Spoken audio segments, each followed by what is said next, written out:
Doomsday trailer just dropped and it did not hold back. We're looking at complete multiversal collapse, the return of absolute legends, and an existential threat that is going to rewrite the MCU as we know it. There is a massive amount of detail packed into these 2.5 minutes, so let's not waste any time. Let's dive straight into a full frame-by-frame breakdown of everything you might have missed. Right out of the gate, the trailer hits us with a familiar but tragic location: Xavier's school for gifted youngsters. We've seen glimpses of the X-Mansion in previous teasers, and it is clearly serving as ground zero for the upcoming multiversal chaos. The camera cuts to Charles Xavier, and the visual storytelling here is brilliant. If you look closely at the reflection in the glass he's staring through, you can see the sky literally tearing itself apart. He isn't just looking at a storm, he is watching a full-blown incursion. Judging by early reports and narrative structure, this terrifying sequence likely takes place at the very beginning of the movie. It immediately establishes the stakes by showing us a reality being actively destroyed as two universes violently collide. It's a brutal, necessary demonstration of the cosmic danger hanging over every single character.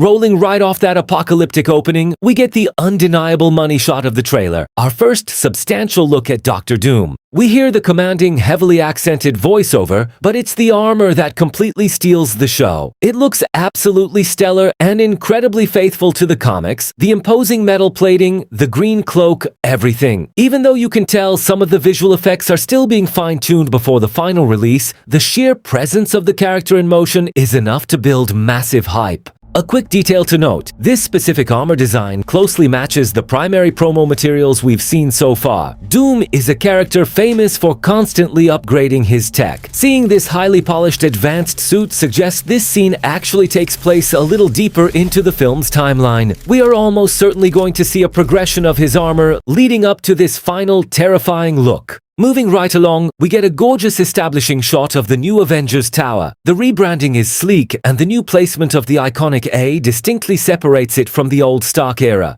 It perfectly fits the new aesthetic and sets the stage for a new generation of heroes. Speaking of new looks, we know this movie is going to deliver some absolutely insane team-ups, and the trailer does not disappoint. We see Thor rolling up with none other than the Fantastic Four in what is unmistakably a Fantastic Four-owned vehicle, likely the Fantastic R. Take a second to pause the video right here and really look at their suits. While Ben Grimm looks like his usual rocky self, the rest of the team is sporting subtle redesigns, including these fantastic comic-accurate jackets. It's a great visual update that shows they are officially adapting to their new reality. But while the Fantastic Four look like a unified front, the Earth 616 veterans, well, not so much. We get a very telling shot of Sam Wilson, Bucky Barnes, and Scott Lang standing next to each other, and you can practically feel the tension. It's an unusual trio because we know these guys are not on the same page. Sam is operating as Captain America, trying to hold a team together. Bucky is off running with the Thunderbolts, and Ant-Man is essentially a mentor figure for the younger generation of heroes.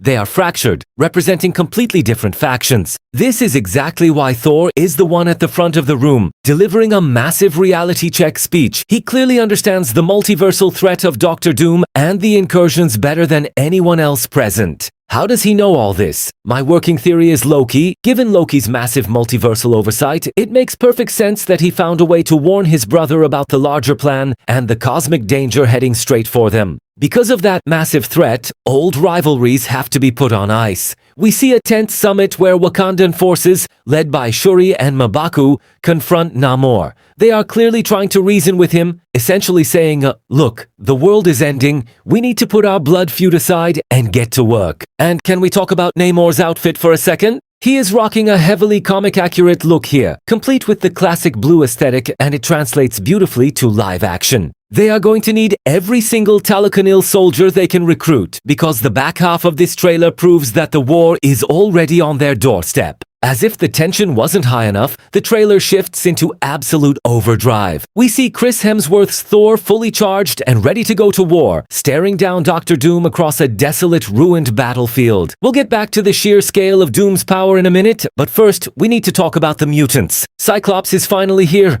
and I have to say, he looks straight out of the pages of the comics.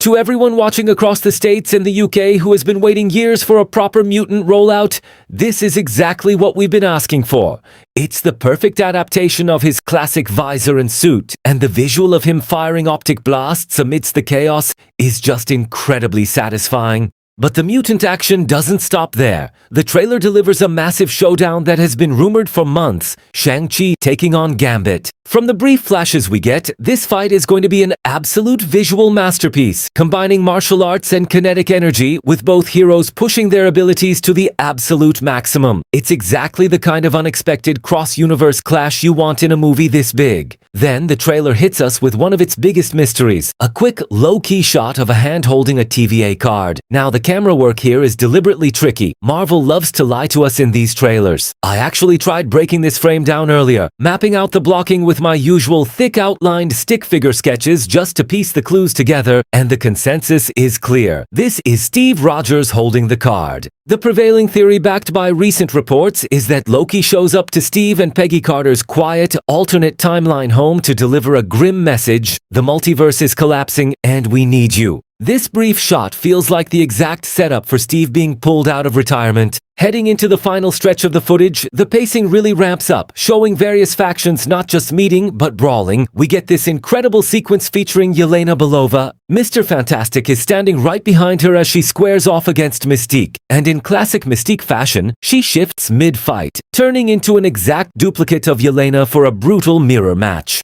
Amidst the heavy action, they also weave in some devastating emotional stakes. There's a powerful, quiet shot of Magneto talking with Charles Xavier. They are clearly anticipating the end of their world, seemingly saying their final goodbyes. Right after that, we see Scott Lang sharing a deeply emotional moment with his daughter Cassie. Ant-Man is preparing to set off on a massive journey, potentially laying the groundwork for Cassie and the Young Avengers over the next 2 films. It's a harsh reminder that not everyone is going to make it out of this alive. As the trailer hits its climax, we get a rapid-fire montage of heroes striking their battle stances and charging into the fray, essentially, as the internet is already calling it, aura farming. Now, before people rush to the comments to complain about the CGI looking a bit unpolished in these quick flashes, let's remember how Marvel trailers work. We saw the exact same thing with the first Spider-Man No Way Home trailer. What you are seeing here are unfinished VFX shots. The core emotion, the framing, and the massive scale of this final battle are all there. They are pushing hard to establish that this is an epic, devastating story, and the visual effects will absolutely be dialed in by the time we hit theaters in December. Then, just when you think the trailer can't pack in any more surprises, we get the moment that is going to blow the roof off theaters worldwide. Thor delivers a desperate speech about needing a miracle, and the trailer delivers: Chris Evans is back.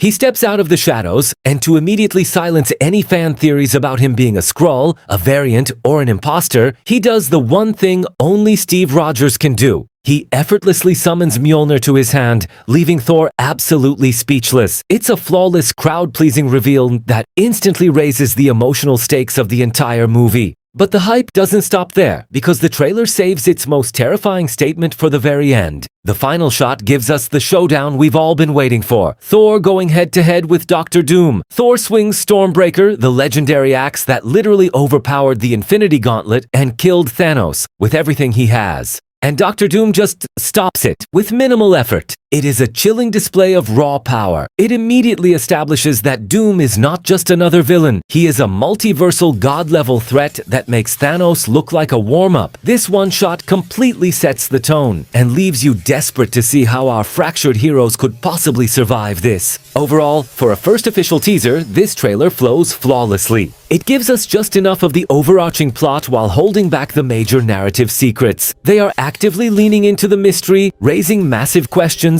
and building undeniable hype.